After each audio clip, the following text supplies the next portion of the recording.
Viral গান ছি ছি ছি চিরানুনি ছি। তারপরে কি যেন লাইন ছিল, যাই হোক সব কিছু ভুলে গেছি। তো ভাইরাল হোক আর যাই হোক, এদিকে আমাকে তো রান্না করতে হবে। যতই ছি ছি ননি শুনি, আমি যাই রান্না করি। কারণ কি, রান্না না করলে খাউন জুটবে না, আর খাউন না জুটলে শাশুড়ি মা বর কেউ বাড়িতে রাখবে না। তো ছোট্ট ছোট্ট দেখতে প্রচণ্ড ধুলোমালাযুক্ত আলুগুলোকে পেয়ে গেছিলাম, ছোট্ট ছোট্ট বেবি আলু, তার সাথে বাবা মা আলু, সবাইকে নিয়ে দিয়ে দিলাম প্রেশার কুকারে। এই বাচ্চাগুলোকে মা বাবা ছাড়া থাকতে পারে বলুন না? তো এদিকে কাঁচা লঙ্কা, টমেটো আর আদা নিয়ে নিয়েছি। টমেটোটা দেখতে একদম লাল টুকটুকে সুন্দর, যেমন আমার গো শাশুড়ি গো গাল পিল্লা লাল লাল হয়ে যায় সেই রকম। যাই হোক, শাশুড়ি মা রাগ করিবেন না, এটা আমি মজা করিতেছিলাম। তো এদিকে নিয়ে নিলাম আদা, কাঁচা লঙ্কা আর টমেটো। আদার খোসাগুলো ছাড়িয়ে নিচ্ছি ভালো করে, নাহলে খেতে তো একদমই বাজে লাগবে। আর ওদিকে আমার গলার অবস্থা এতটাই খারাপ যে কী বলবো। গলার অবস্থা যতই খারাপ থাকুক, স্টাইল মেরে রান্না করতে হবে, স্টাইল, নাহলে রান্নাটা খুব বোরিং লাগে। তো সব কিছু দিয়ে প্রেশার কুকারে না, মিক্সার গ্রাইন্ডারে সব গুলিয়ে কেমন ঘ হয়ে যাচ্ছে, পেস্ট করে নিয়েছি। আর এদিকে আলুগুলো সিদ্ধ হয়ে গেছে, ছোট্ট ছোট্ট আলু একটু সুন্দর করে ছাড়িয়ে নিচ্ছি। এই আমার হাতের নখগুলো কী কাজে লাগবে বলুন? কিছু তো কাজে লাগাতে হবে, নাহলে নখগুলো রাখছি কেন বলুন তো? এরকম সুন্দর সুন্দর নখগুলো দিয়ে সুন্দর সুন্দর করে আলুগুলোর খোসা চকচক চকচক করে ছাড়িয়ে ফেলতে হবে। একটুও যেন খোসা গায়ে না লেগে থাকে, একটা স্যাটিসফ্যাকশন কাজ করে। আর নিয়ে নেবেন এরকম একটা কাঁটা চামচ, আর আলুগুলোকে ফুটো ফুটো করে দেবেন। আমাদের আশেপাশে কত লোক যেরকম গাল ফুলিয়ে বসে থাকে, ঠিক এই কাঁটা চামচ দিয়ে যেরকম আলু ফুটো করছে, ওরকম দিয়ে তাদের গালগুলোকে ফুটো ফুটো করে দিতে পারতাম, ফুস করে হাওয়া বেরিয়ে যেত, কী ভালো লাগতো। তো এদিকে বড় আলুগুলোকে একটুখানি ছোটো ছোটো করে কেটে নিচ্ছি, নাহলে মশলা ঢুকবে না ভেতরে।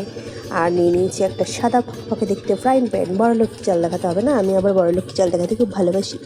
তার মধ্যে দিয়ে দিলাম তেল, সাদা তেল, সর্ষের তেল নয়।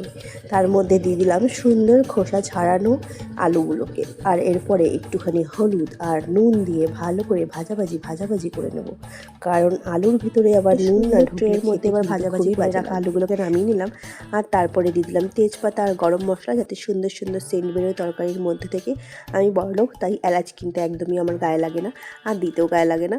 যাই হোক, আপনারা একটু গরম মশলা দিয়ে দেবেন, তাতে খেতে ভালো হবে। আর তারপরে দিয়ে দিলাম সমস্ত পেস্ট, তার মধ্যে রেগুলার মশলা, জিরে গুঁড়ো, ধনে গুঁড়ো অল্প একটুখানি, আর হলুদ গুঁড়ো তো অবশ্যই দেবেন, সাথে দেবেন লঙ্কার গুঁড়ো।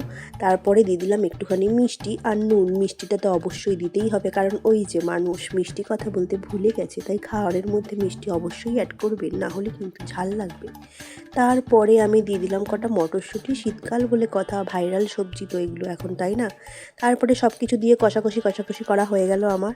আর এরপরে আরেকটুখানি জল দিয়ে নাড়াচাড়া করে দিচ্ছি, যাতে আলুগুলোর মাঝখানটা সুন্দরভাবে মশলাটা ঢুকে যায়। এই দেখুন, আমার একদম আলুর দম কষানো হয়ে গেছে। সুন্দর দেখতে মগ দিয়ে আমি জলটা ঢেলে দিলাম।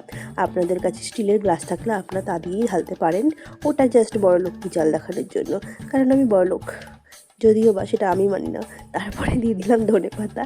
আচ্ছা, আমি এই যে মজা করে কথা বলে আপনাদের কেমন লাগে একটু জানাবেন তো, আমি কিন্তু সবটাই ফানের জন্য করি।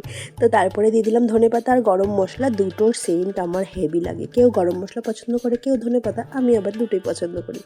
তো আমার তরকারি হয়ে গেছে, মানে আলুর দম হয়ে গেছে, ঢেলে নিলাম পাত্রে। আপনারা যারা যারা কচুরি করেছেন বা পোলাও করেছেন, একটু নিয়ে আমার অ্যাড্রেসে পাঠিয়ে দেবেন তো, লোকেশনটা অন করে দেবো। যাই হোক, এই দেখুন সুন্দর সুন্দর দেখতে আলুর দম তৈরি হয়ে গেছে। তাহলে কেমন লাগলো রেসিপিটার ভিডিওটা অবশ্যই জানাবেন। টাটা সবাইকে, লাভ ইউ।